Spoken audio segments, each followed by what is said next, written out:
જય શ્રી કૃષ્ણ, જય માતાજી. કેમ છો બધા? મજામાં જ હશો? છે ને કાચ નથી રહેવા દેતી. જો એને પણ કાચમાં જોઈને મેકઅપ કરવો લાગે. ઘરમાં મેકઅપ નહીં હોય તો આ કાચ નહીં હોય તો મેકઅપ કરવા અહીંયા આવશે.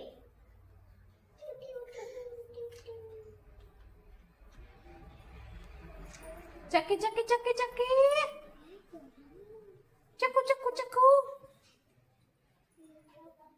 તો હવે લગ્નની સિઝન પૂરી થવા આવી ગઈ છે, એટલે સાડી જે બધી પડી હતી હવે વ્યવસ્થિત મૂકવી પડશે.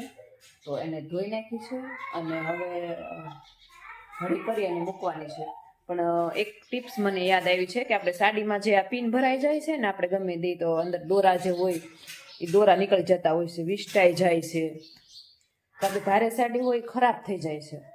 તો તમે એક ટિપ્સ કરી શકો છો આ રીતના કે આ પિન હોય એમાં આ સાદા ચાંદલા લેવાના, એક ચાંદલો લઈ લેવાનો આવા, અને એને છે ને આ રીતે પિનમાં નાખી દેવાનું. આ રીતે પિનમાં છે ને આખે આખું નાખી દેવાનો ચાંદલો. એટલે તમે ગમે ત્યારે સાડી પિન કરશો ને ત્યારે જે દોરા ભરાઈ જાય છે ને સાડીના, એ દોરા અને સાડી ખરાબ નહીં થાય તમારી. જો આવી રીતના સાદો ચાંદલો નાખી દેવાનો, એટલે જેથી કરી આ દોરા જે આ આકડી છે એમાં ભરાઈ જતા હોય છે, અને સાડી આપણે આખી ગમે એટલી ભારે હોય સાડી તો ખરાબ થઈ જતી હોય છે. તો એ પ્રોબ્લેમ તમારે હવેથી નહીં રહે. આ રીતના ટિપ્સ અપનાવશો ને તો બપોરના વાગી ગયા છે 11:30, અને જો બાળકો જાગી ગયા છે અને રમકડે રમે છે.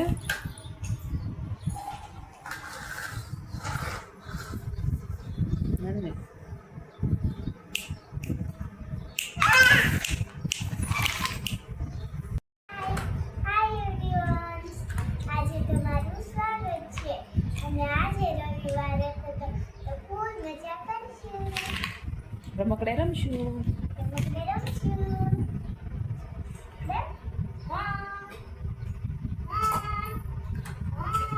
તો નંદની અને ધૈર્ય બંને રમે છે રમકડે. અને આજે સન્ડે છે તો બધા ઘરે છે તો બહુ મજા કરે છે બે, અને મજા આવી ગઈ મતલબ આ બધા ઘરે છે તો.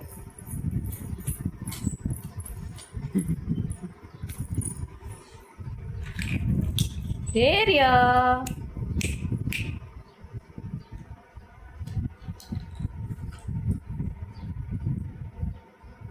તો ગઈ સાંજના વાગી ગયા છે 6:30, અને રસોઈ બનાવવાનો ટાઈમ થઈ ગયો છે. તો રસોઈમાં છે રોટલી અને શાક બનાવવાનું છે. તો અહીંયા વિડીયો પૂર્ણ કરું છું. વિડીયો ગમ્યો હોય તો લાઈક, શેર અને સબસ્ક્રાઈબ કરવાનું ભૂલતા નહીં. અને ફરી મળીશું કાલે.